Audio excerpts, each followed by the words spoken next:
My friends, my family, my varsity shooters, how we doing? Today we're talking about the best run defense plays to stop the run in Madden 23. But before we get into plays, we're going to talk about something more important, which are our formations. Now check this. I'm in a 4-3 cover 3 defense. And what you're going to see is by being in the 4-3, I have 7 defenders in the box. And it doesn't matter whether I'm in a cover 3 or a cover 2. I have 7 defenders, right? And so when you think about run defense, I want you guys to start thinking about how can we outnumber with defenders the number of blockers that the offense has. And this is why if you see here, I'm in a dime formation. Now, even with the same plays, I'm calling a cover 3. I don't have enough players in the box. Even though the run fits are technically the same, everybody's too spread out because I'm in a pass defense formation. This is why it is so important to match personnel when you're on defense. So I can tell you all the plays and stuff, but in this order, the most important thing is execution, formation, right? Then play.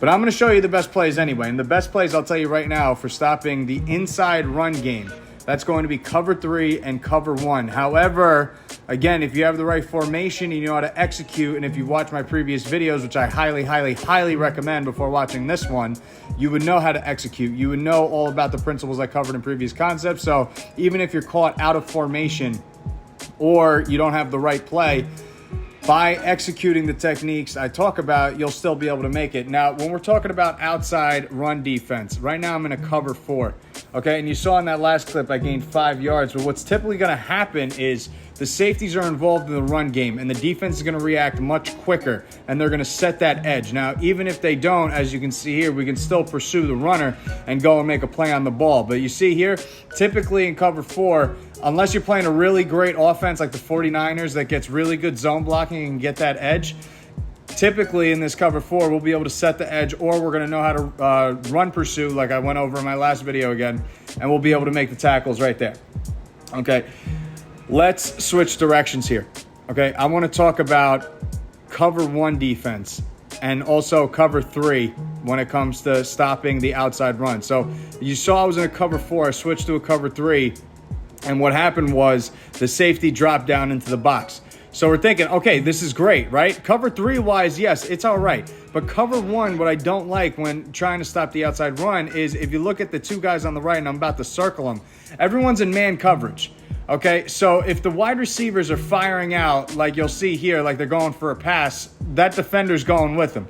Now, obviously, I missed the tackle here. Of course, execution is the most important, but do you really want to leave yourself in a one-on-one situation? What if that's like Nick Chubb going at you? Do you really want to take on that tackle? No, of course not. I don't want to do that. We want to make sure we have enough guys. This goes back to that numbers concept, and it's the same thing when you're blitzing, right? The only thing I would recommend to do, and this is something I'll do in games, is if I'm blitzing, right, an interior blitz, what I'll do if I think he's going to run to the outside is I'll actually play as the defensive end, and you can see, because we know the force concept, I will set the edge myself. Whether I'm taking on 1 blocker or 2 blockers, I'll make sure I force the runner back into the blitz, because if we're just calling a blitz and blitzing from the inside and he runs outside, we're not really doing ourselves any favors. And, you know, sometimes this just happens too. What are you going to do? This is Madden, all right? So just to recap, for inside run defense, okay? Execution, formation, then play. The best plays, cover 3, cover 1, but like I said, execution over anything. Outside run plays, cover 4. And like always, guys, if you're serious about taking your Madden game to the next level, then hit that subscribe. Stay tuned for all things varsity. Drop a comment on, let me know whatever you guys want to see next. I'll always be here. I got plenty of Madden clips and Madden knowledge for days. I used to be a coach, director of football operations, former player. I mean, you name it. There's nothing you guys can ask me that I won't know how to do unless you're trying to ask me how to glitch the game like someone that absolutely sucks and shouldn't even have an Xbox. That's something I will not do, all right? Go practice this. If you go and do everything, you'll be winning games in no time. How we doing?